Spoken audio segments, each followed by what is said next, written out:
अच्छा, इसके अलावा और क्या सिखाना है टैंजिबल नॉन करंट एसेट्स के अलावा? टैंजिबल नॉट करंट एसेट के अलावा मतलब वही है पूरा सेकेंड चैप्टर, क्योंकि I second was not chapter ही? There. I have not attended second chapter का half part, which is borrowing cost and investment property in this thing. So I okay, want a whole overview on that also. Okay.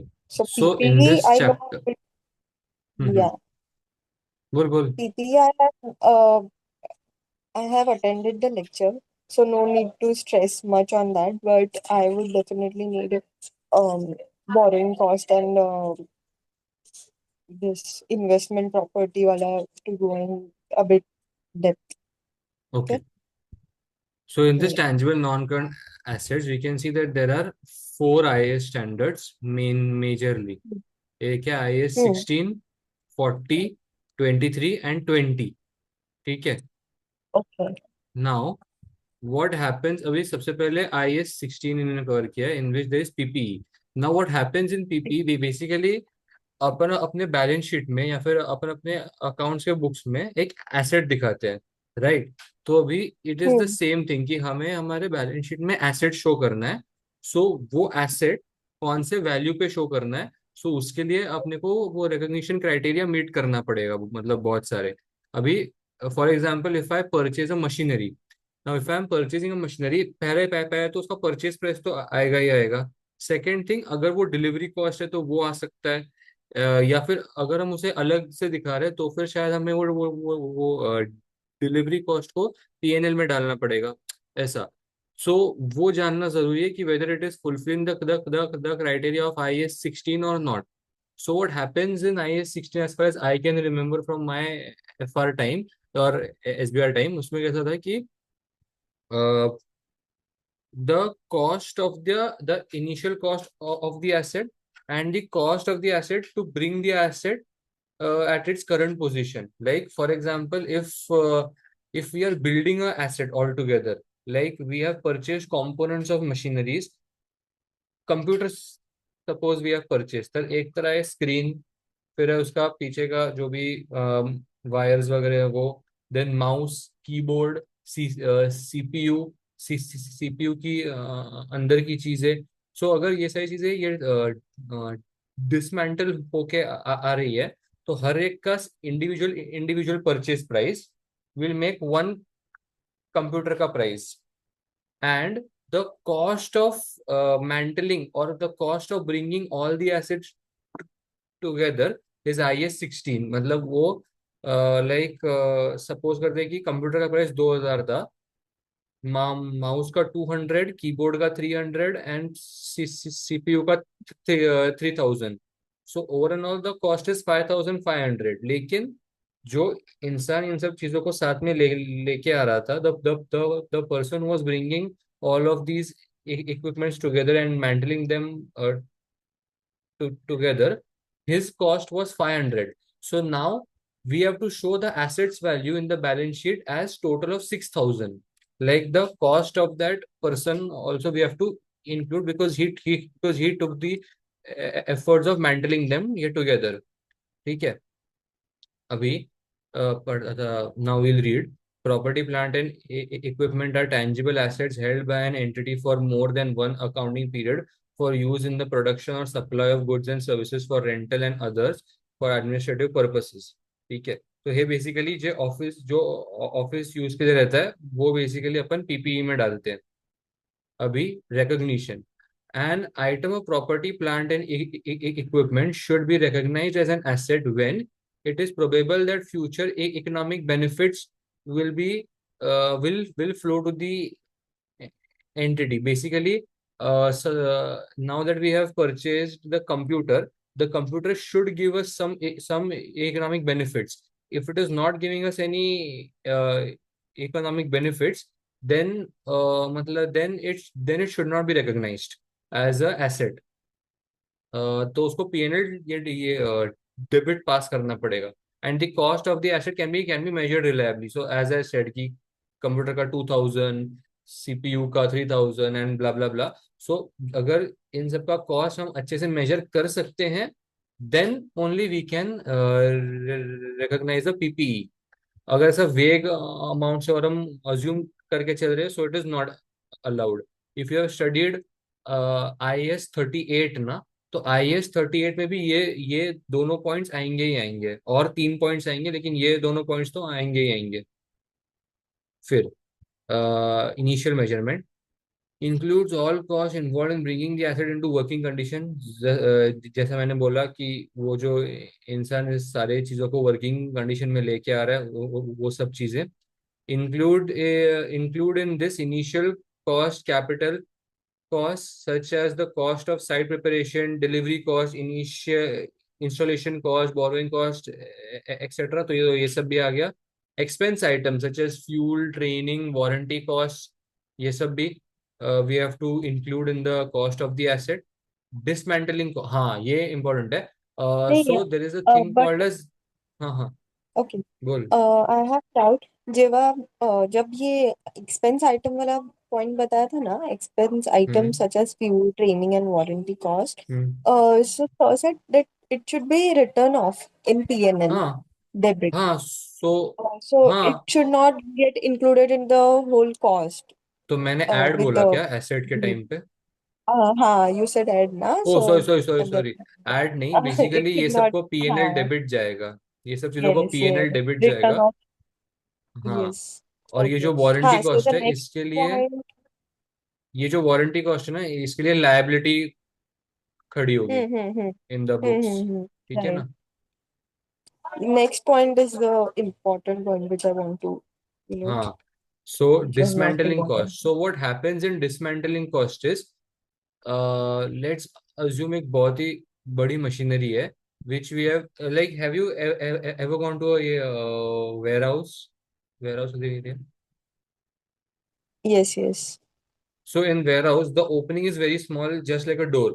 But once yes, you enter the warehouse, there can be big machineries which are used to lift the goods and all. So now that machinery is stuck inside that building only. बराबर है. We are done with all the working, once we are done with all our business, we need to dismantle that machinery so that it can be brought outside the warehouse. So that cost of dismantling, or any not just inside the warehouse, but any machinery, for example, used for drilling, uh, or building buildings, मतलब how should I say it? Building ये towers वगैरह. So those yes, machineries, yes, if they want to be moved from one place to the other, for example, if one machinery has to be transferred from Mumbai to Chennai, we cannot transport the entire machinery. So we need to dismantle the machinery. So that cost of dismantling should be brought back to the present value.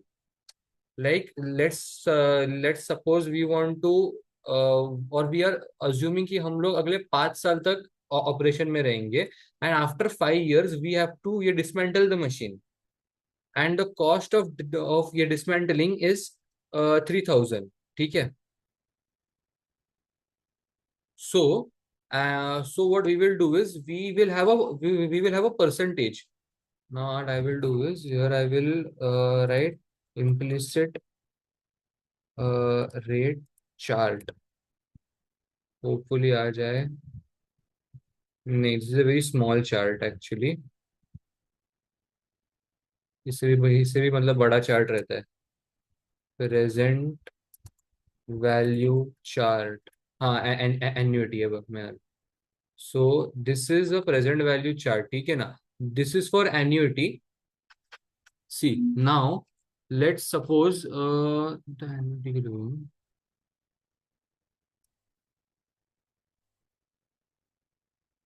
Hmm. Let's suppose our present value rate was 6%, which is like the inflation rate. So what we will do is, as per the present value rate, we will select this 6%. Can you see? I don't know how to make this big. yes, a bit. हाँ ना, Okay, तेरे okay, छूए. okay. View image. हाँ. Here. So Mm-hmm. 6% का rate है 6%, and we are going to ये dismantle after 5 years. So the horizontal line of this 1 2 3 4, this, see my mouse, Yes, yes. this is the period. So 5 years, and let's say the inflation rate or the present value rate is 6%. So that will be 4.2126. Barabar. You took five Okay. years and 6%. So that was Hmm. 4.2126. So what you will do is this you will divide this 3000 by 4 point whatever that rate was, and bring it back to the present value. Once you bring it back to the present value, you have to every single year rediscount it or unwound the discount, sir ने बोला रहेगा. So in the first हाँ. year you bring it to the present value, कि मेरा ये ये 3000 का ये खर्चा 3 साल बाद होने वाला है, लेकिन वो 3000 खर्चे का आज के डेट पे वैल्यू क्या है, एंड दैट आज के डेट का value will keep on adding थोड़ा थोड़ा थोड़ा थोड़ा करके एवरी सिंगल ईयर. सो ये इधर उन्होंने इलस्ट्रेशन 1 में बताया हुआ है. Did you understand anything? Yes, yes. What about the formula given below?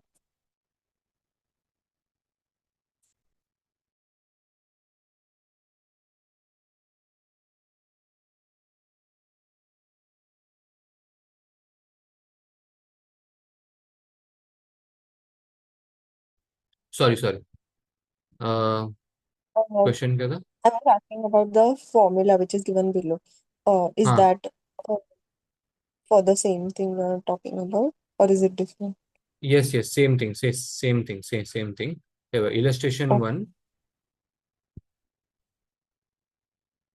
If an oil rig was built in sea, the cost to be capitalized is likely to include the cost of constructing the asset and the present value of the cost of dismantling it. If the asset cost was 10 million to construct and would cost 4 million to remove, 4 million to remove in 20 years time. बराबर. मतलब ये 20 years बाद का 4 million बताया है, exactly which is after calculating all the inflation rate and everything उसके बाद. हाँ. सो दिस 4000 का ये जो है ना खर्चा, वो होने वाला है after 20 years. So what is its present value ये today? So for that you would ये require a percentage. So that percentage इन्होंने दिया रहेगा. If the interest rate was 5%, the 5%. Present value of Yes. Dismantling cost can are calculated as follows. तो इन्होंने दिया हुआ है. हाँ. तो अभी, हाँ, So they have कैलकुलेटर पे used इसको the कैसे करते above हैं. formula. सो कैलकुलेटर में कैसे करते हैं? You are new to the ये formula. Uh, yes. Okay The okay. race to वाला ना. हाँ हाँ हाँ. So I tell you how to solve it. Actually ये जो चार्ट है ना, ये सिर्फ ये टैक्स के टाइम पे आता है, एफ आर के टाइम पे नहीं आता. So what you can do is get a, you do have a calculator right now. Yes, yes. So what you can do is 1.05. You just write 1.05 and Hmm. type into is equal to. 1.05 into is equal Is to. equal to क्या आया? Okay, I got 1.1025. 1110. Okay, 1110, हाँ बराबर 25. So this हाँ. Has given you 1.05 raise to 2. Now इसको एक बार कर into is equal to. 1.157. This has given you 1.05. Actually, you know what? I'll just type the same thing in Excel also, so that you हाँ. understand.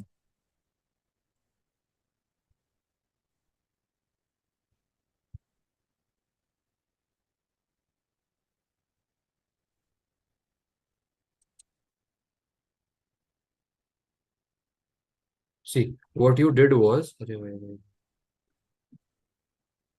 1.05, 1.05 into Is 1.05. equal So to you got 1.1025. Next thing you बरोबर did was 1.025 into 1 point. So you got 1.2155 ऐसा आया रहेगा. नहीं 1.157 1.1157. हाँ हो right Did you multiply this by 1.05 or into is equal to you did? into is equal to नहीं, no I don't just know, is कोई equal error to है. after हाँ, नहीं you only one did point is zero equal five to. into is equal to I did for the first time and then I only press is equal to हाँ, then I think into is equal to press करना चाहिए था शायद. अच्छा wait कर let 1.1025 into is equal to कर. into is equal to केलं then again into is equal to कितना आया? 1.215 okay हाँ हाँ, now I got this see, so now you got 1.05 to the power of 4.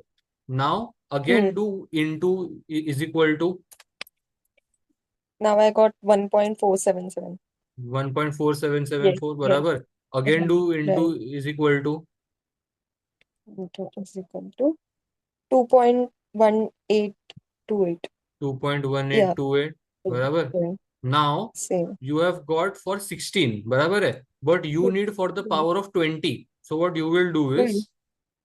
16 into 20, you got 2.65 you will get. अगर मैं Excel पे करूँ तो ये थोड़ा इजी रहेगा. When you will do it in the Hmm. Physical calculator it will be little ये मतलब वो difficult, but that's okay. Mm-hmm. ठीक है ना. You have so added, once right? हाँ, so once you do this you will get your ये denominator. You will get your ये denominator. You will Mm-hmm. do 1 divided by 2.65 and you will get 0.37. You will Ah, multiply this with with your 4 million, which is 4,000 if you do it in thousands, and then you will multiply this, you will get 1.5 million. See, they have got almost the same figure. Hey, देख, mhm. Right, I got it even. same figure. हाँ same figure है बराबर ना. So this amount हाँ needs to be capitalized. So what you will do is 10 million plus this amount which will give you 11 million 11.507 बराबर. हम्म And now what I was saying about ये dismantling sorry unwounding the discount और unwinding the discount, उसमें क्या रहता है every single year ना. Now what you have done is you have brought this to the present value बराबर है. So now in your books on the asset side you have 1,507 plus 10,000 बराबर.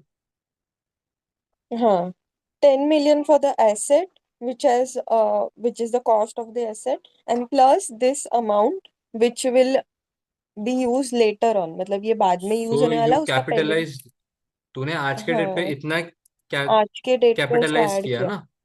Okay capitalise मतलब हाँ asset को show करना books में. तूने तो करना इतने का asset in according with IAS 16 show किया बराबर. हम्म ओके नाउ तूने इस चीज को प्रेजेंट वैल्यू पे लेके आया है. अभी तेरे को इसको हाँ अनवाउंड करना है.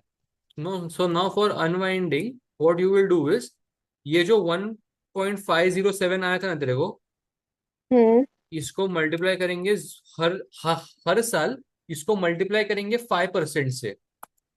तो अभी हम्म तेरे को इतना आया 7,537. इसको तू तेरे बुक्स में ऐड करेगी. ओके अभी हर साल क्या होगा पता है क्या? In this 1.1507 every single year this 75.37 will get added. और ऐसा ओके इक्वलिंग ऐसा अमाउंट विल गेट एडेड. तो जब ऐसा ऐड होता जाएगा ना, by the 20th year you will have exactly 4,000. हम्म समझा. हाँ अब राइट राइट राइट ऐसा ऐसा ऐसा ऐसा समझ ले कि तेरे को 3 साल बाद 4,000 पे करना था. तेरा आज के डेट पे उसका प्रेजेंट वैल्यू 2000 का था। फिर तू थोड़ा हम्म। थोड़ा करके जब उसको अनवाउंड करती गई तो वो 2 साल बाद ऑटोमेटिकली 4000 बन जाएगा। हाँ। ऐसा तो, so with the help of unwinding और अनवाउंडिंग, you will on your 20th year end up at 4000, but in the current year you will only show entry of 75.37 in your books. Okay. थोड़ा confusing है, I completely तो agree with you. ये ना इसमें depreciation भी है calculated for हाँ 20 years। हाँ हाँ, दे वो तो डेप्रिसिएशन तो मस्ट है, वो तो देख, वो तो बिना मेरे कहे भी आएगा ही तो वो तेरे पूरा को। मतलब वो सब ऐड किया हुआ वो जो कॉस्ट है एसेट का जिसमें डिसमेंटलिंग कॉस्ट है, ये सब सब हम्म। ऐड करने के बाद फिर उसको डिप्रिशिएट किया है फॉर 20 years। तो that is five a, seven five per year का उसका डिप्रिसिएशन कॉस्ट। हम वो तेरे को देखना पड़ेगा कि इंटरेस्ट जो है या तूने जो एसेट परचेज किया है वो तूने साल के बिगिनिंग में किया है क्या। और ये क्योंकि देख, अगर लेट हाँ। लेट सपोज अवर, सॉरी, लेट सपोज नहीं, अपना तो ईयर का जो बिगिनिंग होता है फाइनेंशियल का वो तो 1 अप्रैल 23 रहता है या 1 अप्रैल रहता है, बराबर है। लेट सपोज कि हाँ। तूने 1 अप्रैल को तूने तेरे एसेट को कैपिटलाइज किया हुआ था। हाँ। अगर तूने तेरे फर्स्ट ईयर में फर्स्ट डे पे तूने अगर एसेट को कैपिटलाइज किया हुआ था, सो एट योर ईयर एंड तेरे को हम्म। डिसमेंटलिंग का जो अनवाउंडिंग था ना, अनवाउंडिंग वो तेरे को ऐड करना पड़ेगा in the current year only. Okay. And तेरा जो डेप्रिसिएशन लगेगा वो तेरा इस इंटरेस्ट पे या वो तेरे इस अनवाइंडिंग के अमाउंट पे ये लगेगा। लेकिन अगर हम्म। तूने एसेट को कैपिटलाइज 6 महीने में किया था तो तेरा जो अनवाउंडिंग है वो भी तेरा सिर्फ 6 महीने का ही आएगा। एंड डेप्रिसिएशन भी सिर्फ 6 महीने का आएगा। अच्छा। समझा? हम्म। See, we have got the Got it. exactly the same amount as they have got, hmm. 75,378. 378। Okay. Now I will teach you one shortcut method. अभी देख मैंने यहाँ पे क्या किया, ये बस एक एक्सेल का फॉर्मूला है। I don't know if you know this, but अभी अपन ने यहाँ पे क्या किया, 16 से ऐसे किया ना मल्टीप्लाई। हम्म। हम्म। अपन ने क्या किया, ऐसा ऊपर इसको पहले तो 1.05 into 1.05, then again into into then into into, ये अपन करते गए ना। उससे अच्छा इन हाँ। Exam you you also have a shortcut which is equal to power okay. Bracket bracket number, let say 1.05, और तेरे को ऊपर पावर कितने पावर अमाउंट की चाहिए, सो लेट से फाइव 20। परसेंट ना। 20 ना, 20 ईयर्स। अच्छा हाँ हाँ सॉरी, यस। यस 20। देखना अपना यहाँ पर भी हाँ तो हाँ देखेगी हाँ। तो रेट इज हाँ five yes percent N. And N is हाँ 20। N is the yes. Okay. ये देखा, देख same amount we have got as they as we calculated. Excel में भी हैव दैट आल्सो ना, equal to, if you if you are doing it one bracket में, one plus 1+0.5, and then you have the ऐसा arrow वाला sign, I show you, ऐसा वाला हम्म। Sign. ऐसा so that all which I drew here, ऐसा। ऐसा ना, वो देखना ऊपर मैंने शो बनाया हुआ हाँ है फॉर्मूला बार में, देख। हाँ हाँ, राइट राइट। हाँ। देन नहीं, then also you get the same ना, नहीं। No, no, no. हाँ। अरे वे वे वे वे बिकॉज ये मैंने फोन यहाँ में। पे, ओ यस, परफेक्ट, हाँ। Perfect, perfect, perfect. Perfect, nice, हाँ। Nice. Can you erase this? अरे यस, सॉरी सॉरी। ये वो जाएगा नहीं। नहीं हम्म, जाएगा ना। नहीं, मैं नहीं यस। निकाल पाऊंगा ना ऐसा। अच्छा। नहीं गया। ठीक है, यू अंडरस्टूड वो डिस्काउंटिंग एंड ऑल हाँ दैट। हाँ हाँ, गॉट इट ना। उस दिन एक्चुअली मतलब सर काफी वैसा फास्ट फास्ट नहीं बोल सकते, he was going on a proper speed, but for me it समझ वॉज में नहीं वेरी। आया। हाँ, so I thought he mean अंतर करें। बट डिसमेंटलिंग अब समझा ना, अनवाइंडिंग और ये हाँ सब हाँ हाँ की नवी हाँ, नहीं आई समझा। Got it. ठीक है। थियोरी तब समझ गया था, बट वो सम में वो मेरे को थोड़ा सा वो कंफ्यूजन था इसके लिए। कोई ना कोई ना। फिर हम्म, ये subsequent expenditure. So subsequent expenditure हाँ। on property, plant, and equipment should be treated as part of the cost of the asset if it enhances the economic benefits provided by the asset by extending the asset's life and expansion or increasing the productivity of the asset. It relates to an overall or required major inspection of the asset. The cost associated with this should be capitalized and depreciated over the time until the next overhaul. है ना? So basically overall मतलब क्या क्या होता है कि overall is like a big big inspection. Ships in marines na, they do it.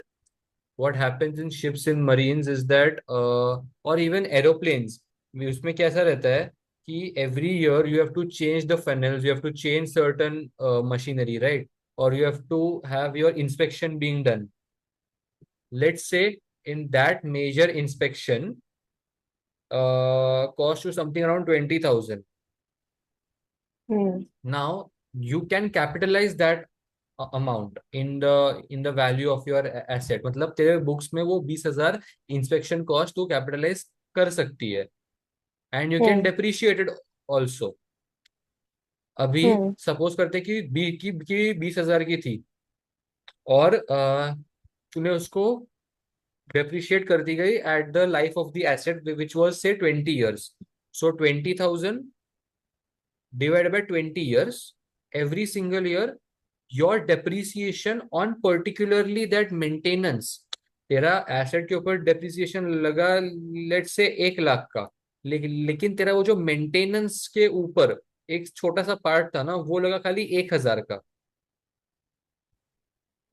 I think you are confuse, क्योंकि मैं खुद खराब एग्जांपल दिया मैंने. लेट्स से नो कॉस्ट बात। ऑफ द एसेट वाज 20,000 और 2 lakhs. Inspection hmm cost was 20,000. Hmm Life of the asset was 20 years. So how much was the depreciation? तो how should we calculate this? एक होता है कि total ले लेते हैं, टोटल 20 years, डेप्रिसिएशन लगा 11,000 का, बराबर. हम्म बराबर। अभी वो क्या बोलना चाहते हैं, this is a major inspection. Now when there is a major inspection, let's say कि ये मेजर इंस्पेक्शन तेरे को आफ्टर योर 5 years फिर से करना पड़ा, बराबर. हम्म हम्म अभी your total depreciation was 11,000, but company क्या करती है, कंपनी इंडिविजुअल डेप भी निकालती है कि कॉस्ट ऑफ द एसेट में अगर 20 years है और अगर इसमें 20 years का मैंने लगाया है, तो मेरे हर साल 1,000 जा रहा है, बराबर. Hmm. So after 5 years what will happen is this 2 lakhs के ऊपर -50,000 होगा, बराबर है कि नहीं? 50,000 for what? Depreciation. Every year अच्छा, your depreciation depreciation. was 10,000. After okay five okay years okay. it will be it five will be year. 50,000. Hmm. So your right right. cost of the asset, will be 1,50,000. हाँ। अभी वैसे ही inspection के time पे तेरा हर साल depreciation था 1,000. Your cost of the asset hmm was 20,000. What will be the carrying amount? 1,000 5 years के हिसाब से 5,000 लेस होगा उसका। बराबर, perfect. So therefore the carrying 15,000। amount in your balance sheet will be 1,65,000 one for the fifty. aeroplane. Hmm But after 5 years, you had a major inspection again, which costed you 20,000 again. तो अभी हम्म your carrying value will be 1,85,000. लेकिन हम्म IAS standard क्या बोलता है कि when you have another major inspection, the cost of your previous inspection should be de-recognized. तो अभी because ये नया इंस्पेक्शन का कॉस्ट आया, अपन ने ओल्ड वाला इंस्पेक्शन का कॉस्ट माइनस करेंगे उसमें से. So now your asset will be shown at 1,70,000. समझा? बट उसको माइनस क्यों किया, मतलब क्योंकि मेजर लेट्स से, इंस्पेक्शन। हाँ, at your house, when you order sugar, you don't order sugar when the sugar has completely ended. No, you order it when there's thoda sa remaining. बराबर? हाँ।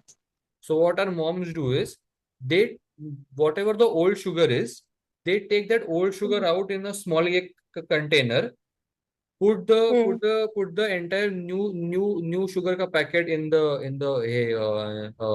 new डब्बा, and जो भी old sugar हम्म रहता है वो उसके ऊपर डाल देते हैं.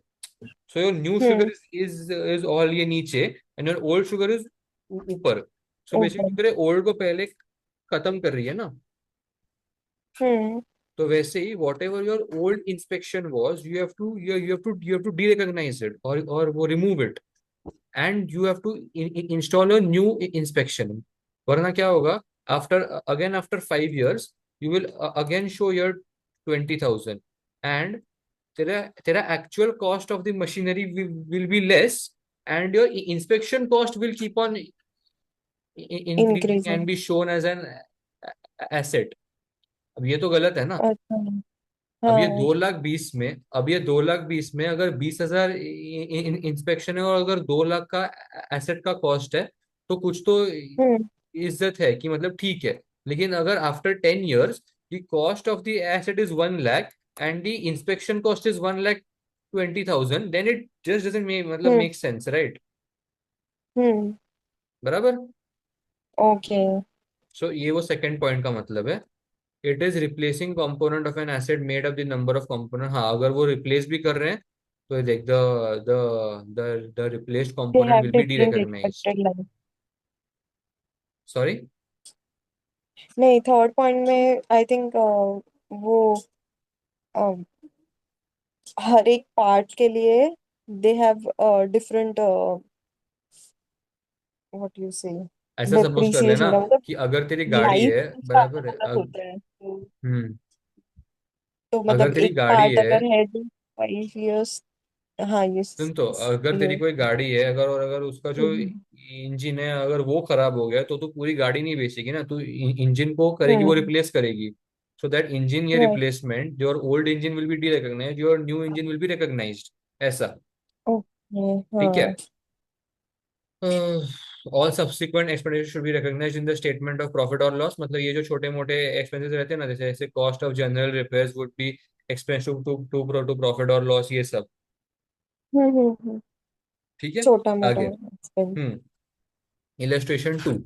A piece of machinery has an annual service cost of 10,000. During the most recent service, it was decided to replace part of the engineering, meaning that it will work faster and produce more units of the product per hour. The cost of replacement part is 20,000. ठीक है.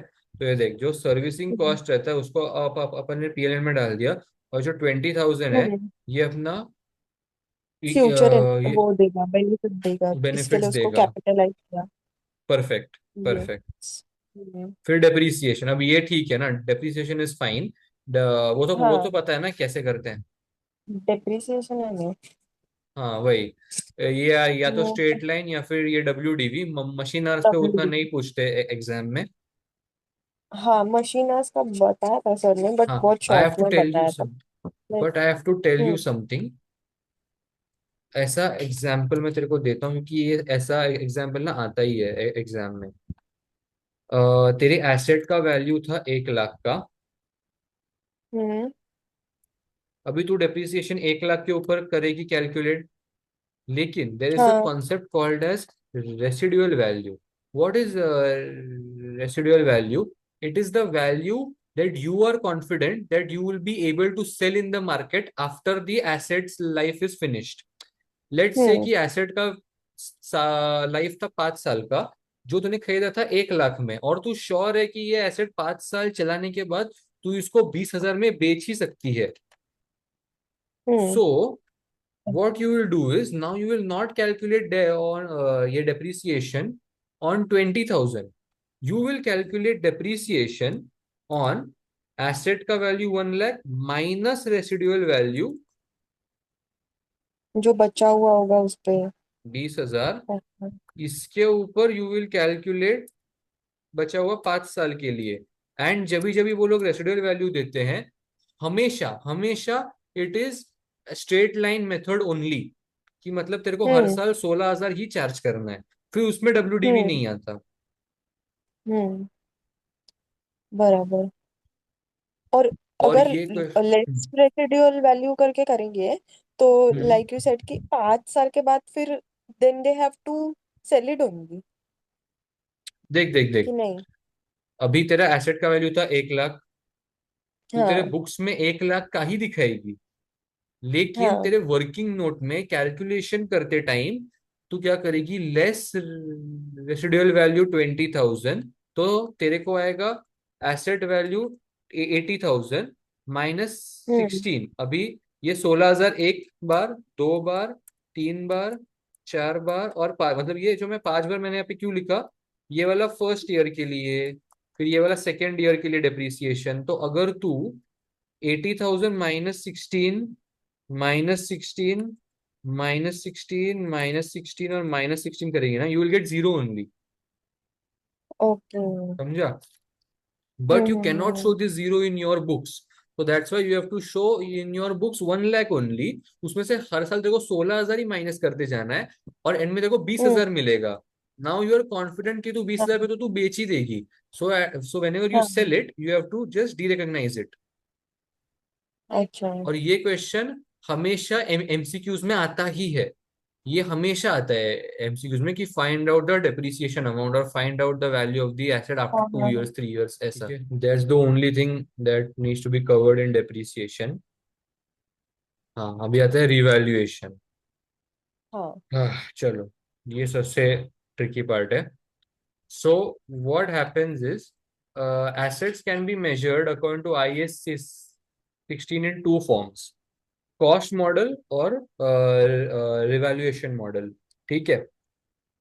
Hmm usually intangible assets are measured at ये revaluation model. Now what is hmm revaluation model and what is cost model? Cost model is nothing but depreciation. Hmm asset 1 lakh का था, हर साल 16,000 का depreciation लगते जा रहा है, मतलब वो क्या बोलते हैं, कॉस्ट मॉडल के ऊपर है. ओके। अभी फिर आता है revaluation model. What happens in revaluation model is we revalue it every single year. हर साल उसका रिवैल्यूएशन होगा. 1 lakh amount, let's say I revalued at the end of the year. मेरे को आया कि मार्केट में उस मशीनरी का वैल्यू चल रहा है 1,20,000. तो मैंने रिवैल्यूएशन गेन दिखाया. So what my journal entry would be asset account debit to revaluation gain which I will show it in the OCI. ठीक है. हम्म।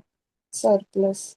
लेट्स सपोज कि मेरा रिवैल्यूएशन के टाइम पे क्या बोलते हैं, लॉस आया. तो I show it as impairment loss account debit to as a क्या बोलते हैं, टू एसेट. या उसको रिवैल्यूएशन भी बोल सकते हैं क्योंकि इम्पेयरमेंट के लिए एक्चुअली एक अलग IAS है. So we will not call it impairment, will call it revaluation loss. Revaluation loss hmm. Account debit to asset, या ऐसे। एसेट को क्रेडिट करना, ऐसा. So this is in simple logic cost model and revaluation model. इसमें और कुछ नहीं है. देख, नाउ यू जस्ट ये प्लेन रीड कर यहाँ से.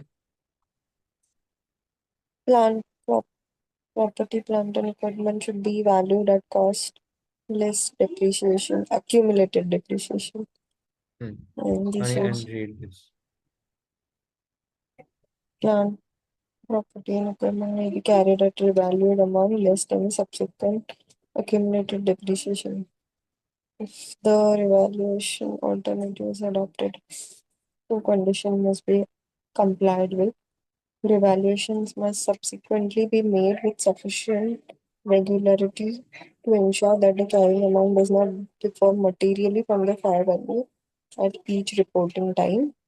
When an item of property is revalued, the entire class of assets to which the item belongs must be revalued. Second point may when an item of a property, plant, and equipment is revalued, the entire class of assets to which the item belong must be revalued. Entire class का मतलब अगर जैसे machinery one होगा तो machinery to three उसका भी करना पड़ेगा ऐसा. एग्जैक्टली बराबर. सो बेसिकली मशीनरी रिवैल्यू क्यों होते हैं? लेट्स से कि आईएस, हाँ, अभी क्लास में पहले ऐसे बता देता हूँ. इन्वेस्टमेंट प्रॉपर्टी, ठीक है, ये एक क्लास हो गया. और IS 16 की प्रॉपर्टी एक पार्ट हो गया, बराबर है. Now valuation, let suppose investment property की तेरे पास दो इन्वेस्टमेंट प्रॉपर्टी थे. You just happen to have a revaluation of only one property and you thought कि अरे इस वैल्यू का मतलब इस प्रॉपर्टी का वैल्यू बढ़ गया है. अगर उस प्रॉपर्टी का वैल्यू बढ़ गया है तो ये बट ऑब्वियस भी हो सकता है कि जो तेरी दूसरी प्रॉपर्टी शायद उसका भी वैल्यू बढ़ जाए. या हम्म. see now property valuations are also depend on various factors such as ये लोकेशन, बराबर. हम्म. कि जो बैंड्रा की प्रॉपर्टी है वो, हाँ, वो ज्यादा वैल्यू पे होगी देन जो प्रॉपर्टी दिल्ली में है, ऐसा. या फिर लेट सपोज ऐसा एग्जांपल लेते हैं मशीनरी का. अभी एक मशीनरी,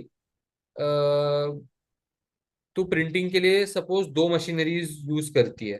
तूने सिर्फ एक ही मशीनरी का वैल्यूएशन किया जिसमें तेरे को पता चला कि तेरी वैल्यू बढ़ गई है उस मशीनरी की, प्रिंटिंग की. सो हम्म. अभी ये बट ऑब्वियस है ना कि अगर एक प्रिंटिंग वाली मशीन की वैल्यू बढ़ गई है तो दूसरी प्रिंटिंग वाली मशीन की वैल्यू बढ़ी जाएगी. क्यों? क्योंकि तेरा जो इंडस्ट्री एवरेज है या जो तेरे इकोनॉमी अभी बाहर ये चल रही है उसमें शायद मशीनरी की स्केर्सिटी हो गई होगी, जिसके वजह से वो प्लांट में या जिसके वजह से वो मशीनरी में वैल्यूएशन आया है. सो दैट्स उन्होंने बोला कि अगर तुम्हें एक मशीनरी या एक प्रॉपर्टी या एक इक्विपमेंट ऐसा मिलता है जिसमें रिवैल्यूएशन हो गया है, जिसमें रिवैल्यूएशन गेन है, तो उसी क्लास ऑफ एसेट्स के में भी तुम्हें एक बार रिवैल्यूएशन करके देखना चाहिए उसी क्लास में, मतलब सेम जात, इन सिंपल टर्म्स. ओके. अब ऐसा नहीं है कि प्रॉप कि अगर प्रॉपर्टी का वैल्यू बढ़ गया है तो प्रिंटिंग का तेरे को करना पड़ेगा, ये तेरे को प्रिंटिंग मशीनरी या किसी प्लांट का भी रिवैल्यूएशन करना पड़ेगा. नहीं, प्रॉपर्टी का बड़ा है ना, तो उसका उसका क्लास क्या है? प्रॉपर्टी. मशीनरी का क्लास क्या है? मशीनरी. ऐसा. रिवैल्यूएशन, ये देख, revaluation losses which represent an impairment of the asset value are recognised in the statement of profit और लॉस. जो भी रिवैल्यूएशन लॉस रहता है ना, वो हम हमेशा हम्म. P&L में दिखाते हैं. और जो रिवैल्यूएशन गेन रहता है उसको अपन OCI में दिखाते ओके. हैं. Hmm. Because we book all our losses. Prudence concept हाँ. बोलता है we always account for losses and never expect any gains. ऐसा.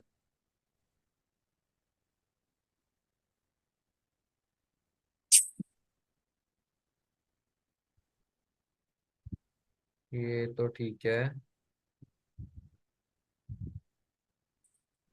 सी I have already done this FR, तो मेरे लिए ये इजी है तो उसको मैं स्किप कर रहा हूँ. बट ऐसा हाँ. जरूरी नहीं हाँ. कि वो तेरे लिए भी इजी होगा ना. तो तेरे को जब भी लगे कि अरे मैं फास्ट जा रहा हूँ या मेरे को ये वाला सम मतलब करके बताना चाहिए तो मैं बस मेरे को मतलब बता दिया कर, ठीक है. अभी के लिए TYU 2 देख. You read hmm. First. On 1st April 2008, the fair value of XU's property was 1 lakh with a remaining life of 20 years. XU's हाँ. policy is to revalue its property at each year end. At 31st March 2009, the property was valued at 86,000.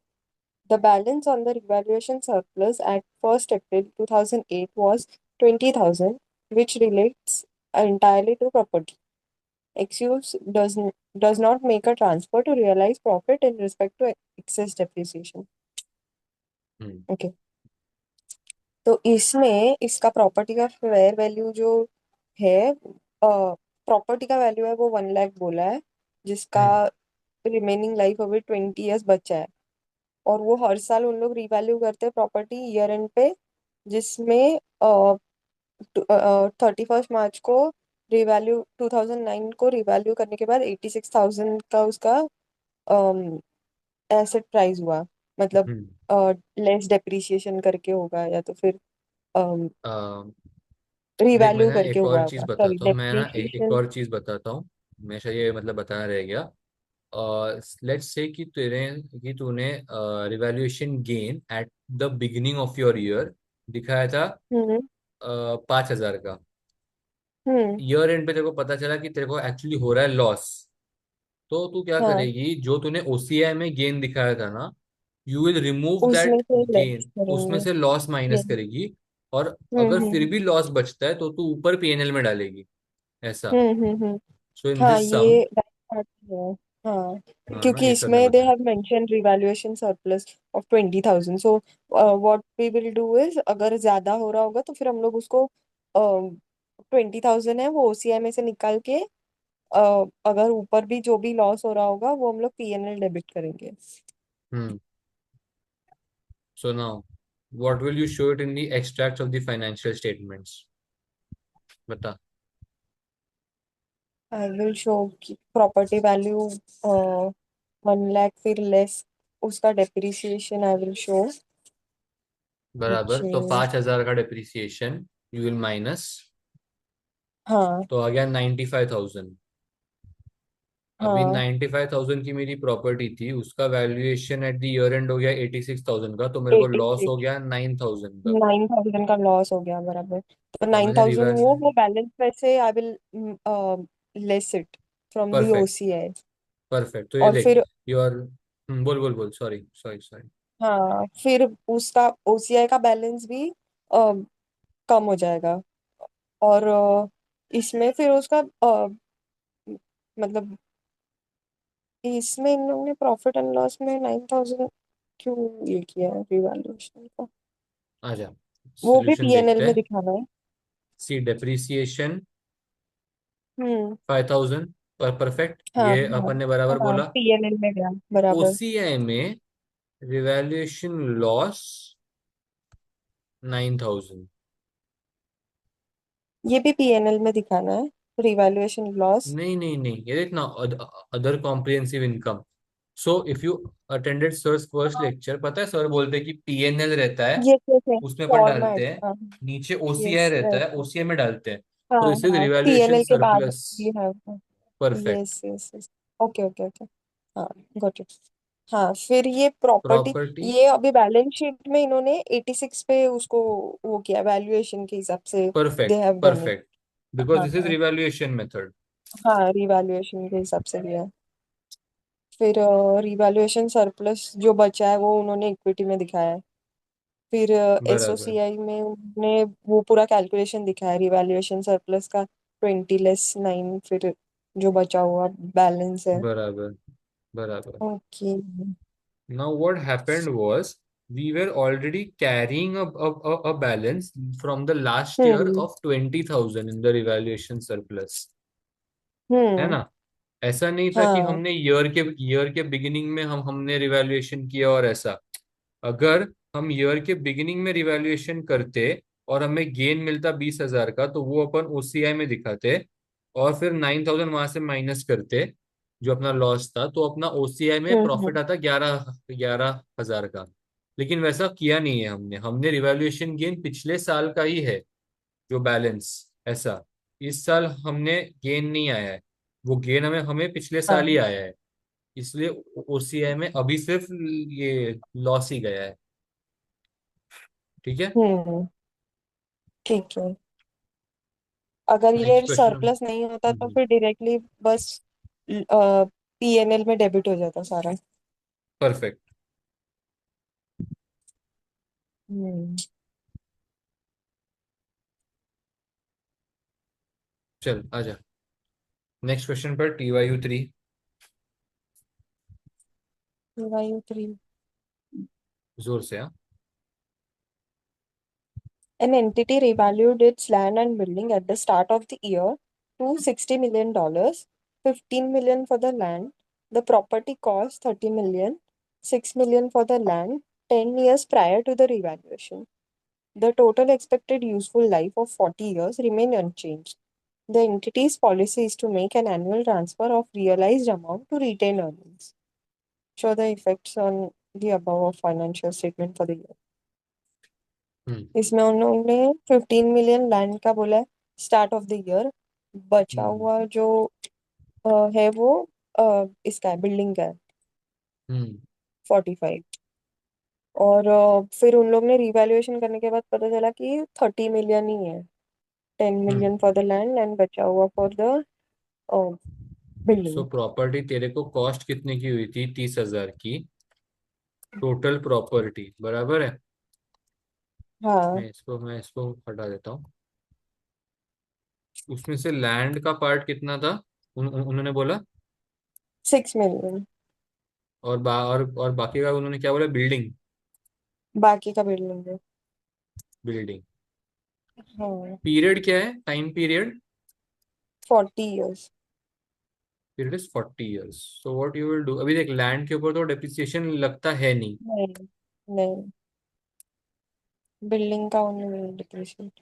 After 10 years तो the हाँ. depreciation that would have been charged over the years would be 6,000। हम्म. 10 साल के बाद ही किया ना उन्होंने, हाँ। अभी हाँ. हाँ. देन, ठीक है, फिर आया हाँ. रिवैल्यूएशन गेन, और फिर कैरिंग अमाउंट। अभी मेरा कैरिंग अमाउंट कितना है मेरे मेरे मेरे बुक्स में? कैरिंग अमाउंट है after revaluation is 15 million for the land. तो हाँ, बचा हुआ 45 इज फॉर बिल्डिंग. बराबर किया है मैंने। हाँ. तो मेरा बराबर. Revaluation difference. गेन कितना आया रहेगा? Difference we will find out. हाँ. तो this will go in the OCI। हम्म. अभी कैरिंग अमाउंट इतना है। अभी डेप्रीसिएशन में मैं चार्ज करूंगा इस साल के लिए, only for the current year, बराबर है, क्योंकि मैंने ईयर के बिगिनिंग में किया था। स्टार्ट ऑफ द ईयर मैंने रिवैल्यूएशन स्टार्ट ऑफ किया था। बिल्डिंग. और मेरा हाँ. यूजफुल लाइफ है 40 ईयर्स का, उसमें से 10 साल तो ऑलरेडी ये चले गए। तो अब मेरे पास 30 साल हाँ. बचे हुए हैं। लैंड के ऊपर ये नहीं लगता डेप्रीसिएशन, जो लगता है वो बिल्डिंग के ऊपर 30 साल वो का मैं बिल्डिंग लगा के दूंगा। ऊपर. So my current depreciation would be 1,500, मतलब 1.5 million, and my value in the books would be 58,500। देख बराबर किया है कि नहीं? बराबर. राइट. बराबर है सब चीज। बराबर ये देख, है. यस. हम्म. फिफ्टी एट फाइव नीचे हंड्रेड वर्किंग नोट डाउन में. यस. रिवैल्यूएशन गेन, परफेक्ट है। ये मैंने परफेक्ट. क्या किया? रिवैल्यूएशन गेन 36,000 बराबर है, ये ट्रांसफर टू रिटेन्ड अर्निंग्स। एक मिनट, ये कुछ तो है 900। What is this 900? अरे वी हैव 36,000 का रिवैल्यूएशन गेन ना. तो फिर हाँ, उसमें से उन्होंने वर्किंग नोट में क्या बोला. they have done something transfer. old depreciation, something new depreciation।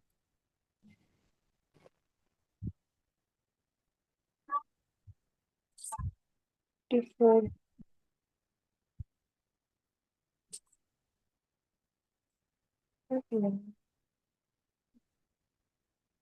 Carrying amount 24 ये देखिए देख, मिलियन डॉलर्स को the entity's policy is to make an annual transfer of realised amounts to to retain. Retained earnings. Realised amounts in the sense कि कितने का अभी difference आया है।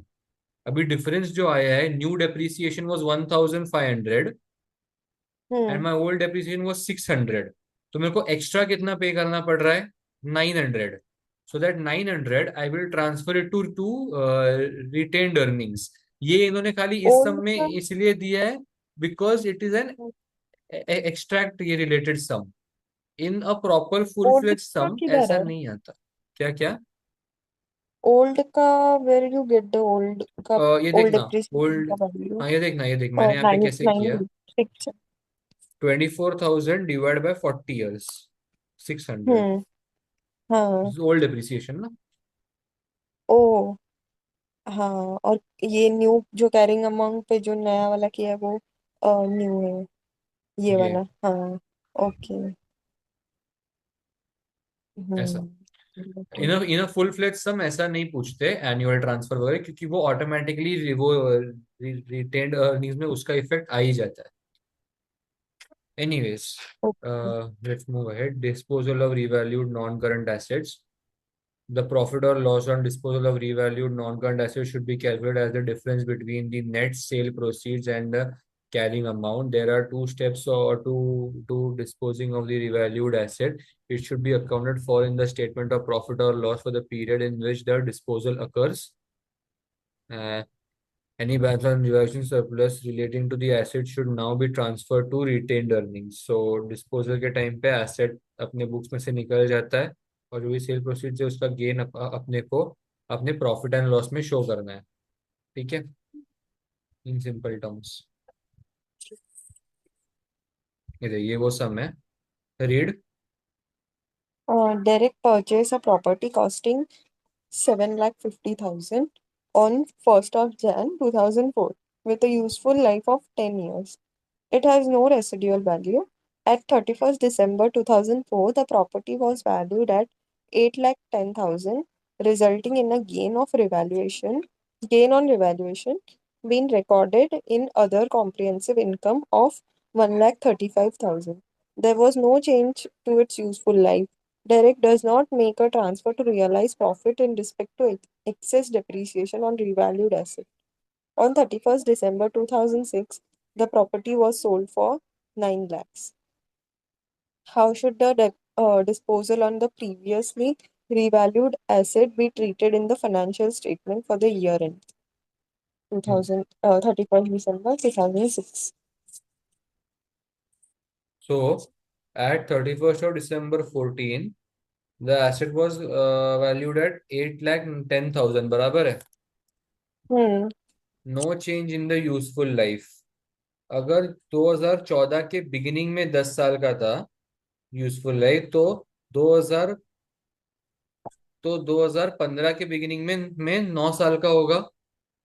सो at the year end of 31st of December 15, Hmm. See 30, मैं ऐसे दिखाता हूँ, 1st of January 15 पे एसेट का वैल्यू था 8,10,000, बराबर है। Right. Eight 31st of December हाँ, 15, 31st दिसंबर पे है वो। हाँ ना, मैंने मना ही नहीं किया, मैं जैन। बोल रहा हूँ ईयर के बिगिनिंग में, 2015 के बिगिनिंग में 8 लाख ये 10,000 का होगा वो एसेट, हाँ बराबर। हाँ हाँ हाँ, बराबर बराबर। तो ईयर के एंडिंग में कितने वैल्यू का होगा अगर 9 साल की यूजफुल लाइफ है तो? हम्म। 8,10,000 माइनस 90,000 डेप्रिसिएशन, बराबर। हम्म। तो मतलब मैं ऐसा बोल सकता हूँ कि 1st of January 16 को मेरी वैल्यू थी 7,20,000 with a useful life of 8 years. तो 31st of December 16 को उसकी वैल्यू कितनी होगी? Less depreciation. बराबर। तो मेरे बुक्स में 6,30,000 का वो एसेट दिख रहा था, हाँ। बराबर। मैंने उसको बेचा कितने पे? 9 लाख पे। सो 9 lakh. My profit is 270 that I will show in the P&L, and this 6,30,000 I will de-recognize from my asset, मतलब मेरे एसेट में से, एसेट साइड में से ये 6,30,000 पूरा का पूरा निकल जाएगा। ये देख, हम्म। हाँ, carrying amount on profit on disposal disposal to cost. Lakh seventy जो मैं दिखाऊंगा अपने P&L में बराबर। हम्म। ओके। अभी। अभी so what happens is whenever a asset is derecognized or a liability is derecognized, जो भी अपना रिवैल्यूएशन गेन में ओसीआई दिखता है ना, that is hmm reclassified to PNL, और is transferred to RNE. RNE मतलब रिटेन्ड अर्निंग्स। हम्म सो जब हमने एसेट को डी रिकॉग्नाइज किया, हमारे ओसीआई में 1,35,000 का ऑलरेडी कुछ तो था रिलेशन सरप्लस में, बराबर है। ओके हमने 2014 के दौरान रिवैल्यूएशन सरप्लस किया था, हम्म जो अपने ओसीआई में रिकॉर्ड हुआ था। ओसीआई से वो बराबर ट्रांसफर हुआ था रिवैल्यूएशन ये सरप्लस में। व्हेन द हाँ एसेट इज डी रिकॉग्नाइज्ड, हमें उस चीज को रिवैल्यूएशन सरप्लस से निकालना है और उसको रिटेन्ड अर्निंग्स में डालना है। हम्म। समझा? अच्छा ऐसा। ओके। तो 135 जो था वो उन्होंने revaluation debit retain earning credit कर दिया। So note down this one line in your books, कि when hmm the asset is derecognized, whatever gain or loss has been recorded in the revaluation surplus or OCI is reclassified to profit and loss.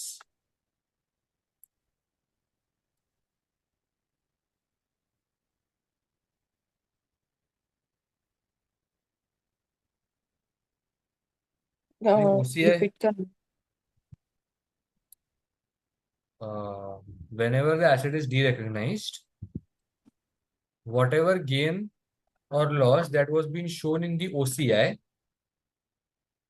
or revaluation surplus will be reclassified to profit and loss, or retained earnings. तो इतना करूँ repeat? हो किधर किधर तक लिखा? when an asset is derecognized उसके आगे Whatever gain or loss whatever gain or or loss loss hmm which was recorded which was actually temporarily recorded hmm in the OCI or revaluation surplus हाँ will be reclassified yes, will be reclassified हाँ to PNL P&L और debit retained earnings. Debit नहीं होगा, credit. Gain gain होगा तो credit ना। Sorry P&L credit and redeem and retained earnings, not always PNL credit. अगर gain होगा तो क्रेडिट, लॉस होगा तो डेबिट। लॉस बट होगा ठीक तो है, debit. What ever you have return return fine. Okay फिर आता है IS-20। अभी करना है कि अभी बाद में करें? चलेगा वी कैन अदरवाइज एक छोटा सा ही टॉपिक है ना वी कैन डू नाउ फिर बोरोइंग से we will take it next up because फिर उसमें ओके मेरे को ज्यादा टाइम मिलता है फिर। Okay fine fine, so today we will do IS-20 also. See IS-20 मतलब गवर्नमेंट ग्रांट, ठीक है। अभी हम्म गवर्नमेंट ना कई बार कंपनीज को ग्रांट प्रोवाइड करती है फॉर देयर ऑपरेशंस, ठीक है। हम्म यू मस्ट हैव हर्ड कि कंपनी बहुत बार दूसरे कंपनीज को हेल्प करने के लिए ग्रांट्स प्रोवाइड करते हैं। हाँ these grants are either of two types. एक होता है रेवेन्यू ग्रांट, दूसरा होता है capital grant. So what happens is this grants is that ये ग्रांट्स क्यों दिए जाते हैं? बिकॉज समटाइम्स कंपनीज लॉस में होती है, या कई बार कंपनीज को पैसों की जरूरत होती है, बराबर है। But on the other hand, अगर गवर्नमेंट तुमको हेल्प कर रही है, सो कई बार कंपनीज को भी कुछ ना कुछ गवर्नमेंट को प्रोवाइड करना रहता है हेल्प।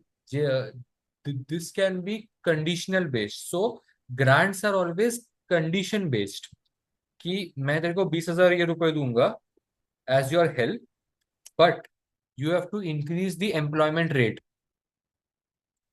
कि लेट्स से कि पूरे इंडिया में अनएम्प्लॉयमेंट की एक वेव चल रही है, कि people are not getting employed only. Now ये हम्म। गवर्नमेंट का भी एक जिम्मेदारी है कि वो लोगों को एम्प्लॉयमेंट पे रखे, सो दैट उनको बाद में जाके उन्हीं एम्प्लॉय से ये वो टैक्स वगैरह भी मिले, बराबर है। Right. So, in order to churn the money, what government will do is government कुछ बड़ी बड़ी कंपनीज को ग्रांट्स प्रोवाइड करेंगी, क्योंकि कंपनीज को भी ग्रांट्स लगते हैं गवर्नमेंट से as a form of help. ठीक है। So government will provide companies with grants with the condition that you will employ say 20 employees in your company, and so the government will solve the problem of unemployment. Now these condition based grants can be in the form of other conditions also, कि wastage नहीं होना चाहिए, environment को pollution नहीं होना चाहिए, government को कम से कम 40,000 का टैक्स हर साल मिलना ही चाहिए, ब्ला ब्ला ब्ला। तो ऐसे कंडीशंस हो हम्म। सकते हैं ऐसा। Now these grants take form of two grants, capital based and वो revenue based.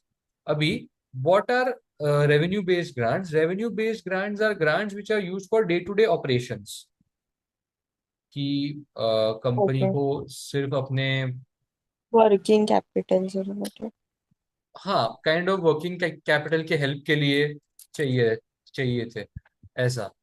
And the ones which are capital grants, these capital grants are given by companies for purchasing a particular property or purchasing of a particular asset। अभी एक हम्म। Company, समझो कोई printing line की company है, उनको एक बहुत बड़ी मशीनरी चाहिए, बराबर है, और वो मशीनरी की हम्म। कॉस्ट है 80,000 ना। अब कंपनी के पास है सिर्फ 20,000 रुपए। तो गवर्नमेंट क्या बोलेगी कि हम तुमको 60,000 रुपए दे देंगे फॉर परचेजिंग दैट एसेट, हम्म। ऐसा। So these are called as capital grants. Now there are two forms of recording these, revenue grants और कैपिटल ग्रांट्स। इन दोनों को दिखाने के दो अलग अलग तरीके हैं, इनके प्रेजेंटेशन के, इनके रिकॉग्निशन के। अब वो कैसे है, मैं पहले वो बता देता हूँ। Do you remember the T format of balance of PNL and balance sheet? Hmm. T जो फॉर्मेट 11th 12th याद में होगा ना? कार की हाँ, थी। 11th 12th में हाँ। किया था। उसमें पता है वो है, हाँ। पता है debit side and credit side. Hmm. So बराबर। लेट्स से कि गवर्नमेंट, हम पहले ना वो रेवेन्यू ग्रांट का एग्जांपल ले लेते हैं, which is used for day to day operations. ठीक है। हाँ। अभी लेट्स से कि गवर्नमेंट ने हमको ग्रांट दिया हुआ है for our day to day operations, और वो था एडमिनिस्ट्रेटिव, या फिर नहीं, वो था डिस्ट्रीब्यूशन के लिए, कि डिलीवरी हम्म। पहुंचाने के लिए। हमारे लिए हम्म। डिस्ट्रीब्यूशन कॉस्ट हमारी आ रही थी 30,000 रुपए की। हम्म। गवर्नमेंट ने हमें ग्रांट दिया 20,000 रुपए का। हम्म। अब हमारे पास दो तरीके हैं जिसमें हम इस चीज को प्रेजेंट कर सकते हैं। एक है कि हम लोग हमारे डिस्ट्रीब्यूशन कॉस्ट में से 30,000 के 20,000 माइनस कर ले, और हमारा डिस्ट्रीब्यूशन हम्म। कॉस्ट दिखाए ओनली कितना, 10,000। 10,000 बराबर। या फिर हमारे पास एक और ये तरीका है कि हम डिस्ट्रीब्यूशन कॉस्ट को 30,000 ही रखें, और हमारे टी फॉर्मेट वाले पीएनएल। पीएनएल में, या हाँ। फिर वो नॉर्मल वर्टिकल वाले में, एक ग्रांट इनकम की तरह बताए 20,000 रुपए। हम्म। there are two ways of presenting this. Hmm. The latter one is always preferred, because अगर तो प्रीवियस वाला ये देखेगी ना, तो हम लोग क्या कर रहे थे, 30,000 minus 20,000, only 10,000 we were showing. अगर कल को जाके कोई शेयर होल्डर्स या कोई पोटेंशियल इन्वेस्टर्स हमारी बैलेंस शीट देखते हैं, तो या हमारा पीएनएल देखते हैं, तो उनको लगेगा कि वाह यार, हमारी कंपनी कॉस्ट को बहुत ही अच्छी तरीके से हैंडल कर रही है, कि हमारा डिस्ट्रीब्यूशन हम्म। कॉस्ट सिर्फ सिर्फ और सिर्फ 10,000 ही है, जबकि इंडस्ट्री के बाकी सारी कंपनीज डिस्ट्रीब्यूशन कॉस्ट कुछ 15,000 का ले रही है। So so this is a hmm wrong presentation, because उनको नहीं पता है हम्म कि यार ये 30,000 था एक्चुअली, उसमें से 20,000 हमने हाँ माइनस किए हुए जो हमको ग्रांट right, की तरह मिला था। So always the latter right. One is preferred, कि ग्रांट को अलग दिखाओ और कॉस्ट को अलग दिखाओ। ठीक है। हम्म इन good. The same way, capital grant के लिए भी हम सेम चीज फॉलो करते हैं। या तो हमने जब वो एसेट 80,000 का था, परचेज किया, वो परचेज किया था हमारे 20,000 और गवर्नमेंट के 60,000 में से। सो आइदर हम ये गवर्नमेंट का 60,000 एसेट के वैल्यू में से माइनस कर सकते हैं। सो अभी एसेट का वैल्यू बैलेंस शीट में कितने का दिखेगा? 80,000 माइनस गवर्नमेंट का 60,000, विच इज एक्चुअली ओनली 20,000। और अभी तेरा हम्म डेप्रिसिएशन हर साल 20,000 के ऊपर ही लगता जाएगा over the period of time. हाँ या फिर you can show this grant as a deferred income और डेफर्ड, हाँ ऐसा अलग से अलग से। when you show it as deferred income or deferred grant on the liability side of your balance sheet, you will recognize an equivalent amount every single year in the P&L. हम्म ठीक है। Like late से asset का depreciation है 5 साल का, और हम लोग हमारा जो डेफर्ड ग्रांट है ना, या ये जो डेफर्ड इनकम है ना, इसको भी 5 साल का ही दिखाएंगे और इसको माइनस करते जाएंगे। तो 80,000 value of the asset, depreciation 5 years का जो भी वैल्यू आएगा 16,000, P&L डेबिट। डेफर्ड हम्म ग्रांट, उसका उसका वैल्यू रिडक्शन बाय 5 साल, तो 60,000 का था ग्रांट, 5 साल का हम्म वो आएगा 12,000, तो 12,000 जाएगा हम्म P&L क्रेडिट। ऐसा समझा? या फिर से समझाऊं ओके थोड़ा ओके और डिटेल में? नहीं नहीं इसमें ना सर ने एक हम लोग को लिखवाया था कि हम्म। जो गवर्नमेंट ग्रांट के रिसिप्ट्स आते हैं हम्म। एक्सपेंस रिलेटेड टू ग्रांट वो दिया था कि पीएनएल डेबिट में expense hmm. Related to grant I guess वो वही है जो तू अभी बता रहा था कि अगर कॉस्ट अगर उतना है उसमें से फिर लेस गवर्नमेंट ग्रांट किया है और फिर नेट उसका जो भी है वो लिखा है। ये सर हाँ ने लाइन रेवेन्यू ग्रांट के लिए दिया होगा, नॉट फॉर कैपिटल ग्रांट। हाँ हाँ रेवेन्यू है ना? ग्रांट के लिए हम्म। हाँ रेवेन्यू ग्रांट के लिए ठीक है। Yes yes yes So this was revenue and capital grant.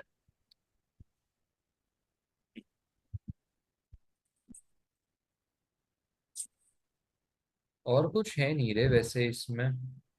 Repayment हाँ, ऑफ ग्रांट में इसमें बोल बोल।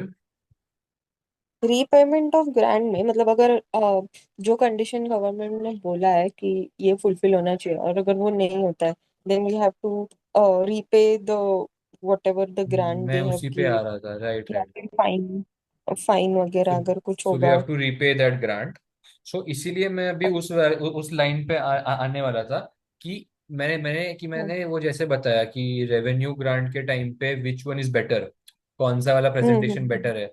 तो वैसे इस वाले केस में, कैपिटल ग्रांट के केस में, प्रेजेंटेशन के वाकई में मामले में डेफर्ड इनकम दिखाना या वो डेफर्ड ग्रांट दिखाना मच बेटर है, rather देन हाँ ये reducing the value of the asset. क्यों? उससे क्या एसेट होगा? उससे क्या होगा? एक तो तेरा डेप्रिसिएशन का जो अमाउंट है ना, वो हम्म तेरा कम जाएगा P&L में, तो तेरे को टैक्स भी कम अमाउंट पे करना पड़ेगा। हम्म एंड वो उसका उतना वैल्यू है नहीं, क्योंकि ग्रांट के टाइम पे भी जो जो तेरा सेकंड मेथड है उसके टाइम पे भी इनकम जा रहा है। सो कहीं ना कहीं टैक्स का वैल्यू थोड़ा बहुत तो सेम ही आएगा। हाउएवर, अगर तेरा आगे चल के रीपेमेंट आता है ना, so what will happen hmm is you have already reduced the value of the grant from the asset, charged ये depreciation on the reduced value. When the date of repayment occurs, you will add back the 60,000 and you have to charge a separate depreciation for over the years. Like मैं हाँ हाँ इसको हाँ। और अच्छे से समझाऊं कि तूने पिछले 3 सालों में कम डेप्रिसिएशन चार्ज किया था। 3 साल बाद जब हम्म। रीपेमेंट का टाइम आया, तो तेरे को एसेट का वैल्यू वापस बढ़ाना पड़ा ग्रांट वाले बड़ा अमाउंट से, और तेरे को डेप्रिसिएशन का बड़ा। वैल्यू और चार्ज करना पड़ा। सो इट इज, हम्म। मतलब पूरा घुमा फिरा के तेरे को नाक हाँ पकड़ना जी, पड़ेगा हाँ। फिर से। सो इट इज बेटर कि तू उसको अलग दिखाए, ऐसा। और then it will be questionable कि ये एसेट का वैल्यू बढ़ कैसे गया है, इफ हाँ। Not revalued then.